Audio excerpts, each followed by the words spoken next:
Hey guys, today we're going to be testing out a brand new foundation.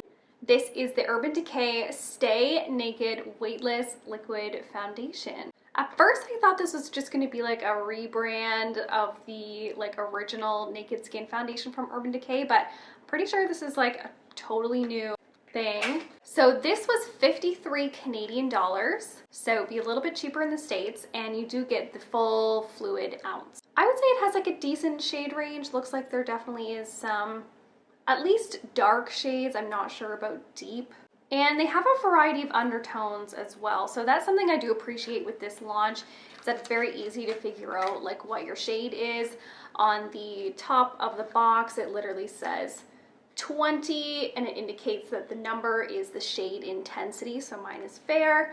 The W stands for warm, which is the master tone, and then the yellow, which is the Y, stands for yellow, which is the undertone. It claims it is flexible, breathable, real skin matte finish with medium buildable coverage. It also says it doesn't transfer and minimizes the appearance of pores, stay true color, and it's waterproof.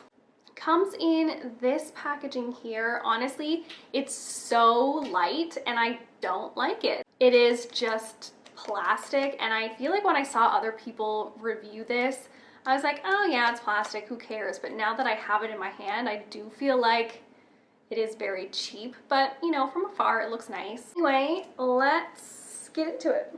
I just gave it a good shake. It feels like it's super watery. I'm gonna do 2 pumps. Definitely is a runny foundation. Let's start with the sponge. By the way, I do not have a primer on. I just applied moisturizer about 5 minutes ago. Has a little bit of a scent, but it's not strong. Mostly just smells like paint. Similar to how the old Urban Decay Naked Skin foundation smelled, but I would say this one smells a little bit less. Seems to be blending out very quickly.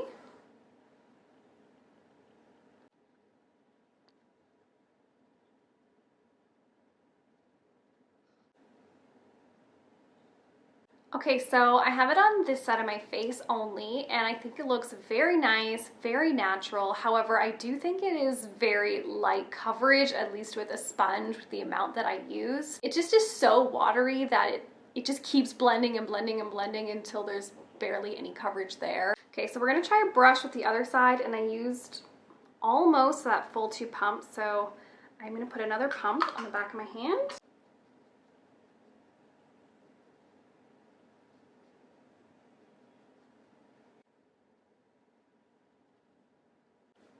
Ooh, I don't know if you can see that at all, but it just is looking so streaky and not nice with a brush, so I'm gonna switch to the sponge. Oh my god, this looks so bad on the brush side. Can you see that? Like, compared to this side, looks so nice.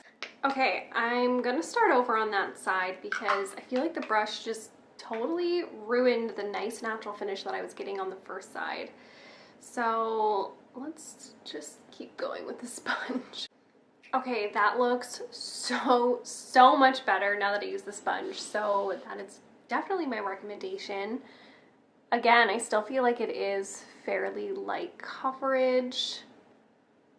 You know, my spots are still showing through redness, even like a few freckles.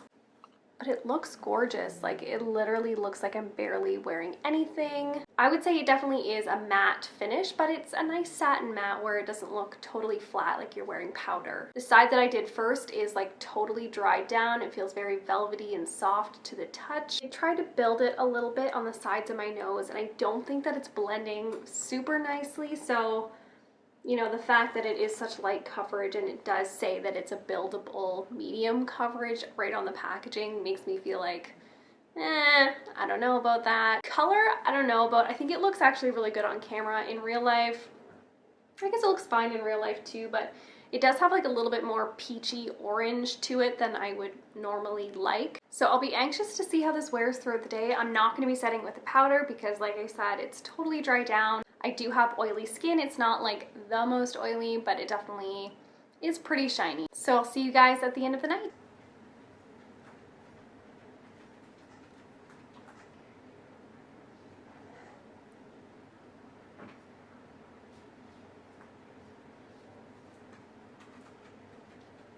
Okay, hey guys, I almost forgot to check in and my lighting is not very good. Like, it looks bright, but it's not. I don't know, this might be better. Anyway, quick update. I've been wearing this for over 10 hours and I'm like very impressed. I'm definitely like a little bit shiny, as you can see, like on my nose and as well on my forehead. It also wore off a little bit on my chin and my red spots, so that's not great. I would say my blush did wear off a little bit, but honestly, like for the most part, like the foundation itself still looks really, really nice. Other than some like graceful fading, honestly, like it didn't like separate too bad. It didn't like crease really, not any more than any other foundation anyway. And I'm really not that shiny, like definitely a little bit, but I have certainly been worse. I was a little bit worried that this would break me out, and maybe it still will, because the original Urban Decay like Naked Skin foundation, that broke me out like crazy. But I feel like since this one had less fragrance, and I think there's also some quite different ingredients as well, hopefully it won't. As for the claim about it like minimizing pores, I definitely think it did. I wouldn't call it like crazy pore filling, but you know, there's been a little bit of blur there. So overall, if you're looking for something that is light to medium coverage, very natural, satin matte, controls oil decently, I would say probably someone with a combo skin type or just a minimally oily skin type would like this foundation the best. But I also think if you have really, really dry skin, like there's something just kind of natural and luminous about it as well. I like it. Honestly, guys, I like it. So this is one I'm going to be keeping and definitely continuing to wear. Anyway, that is the end of this video. I love you guys so much, and I'll see you in my next one. Bye.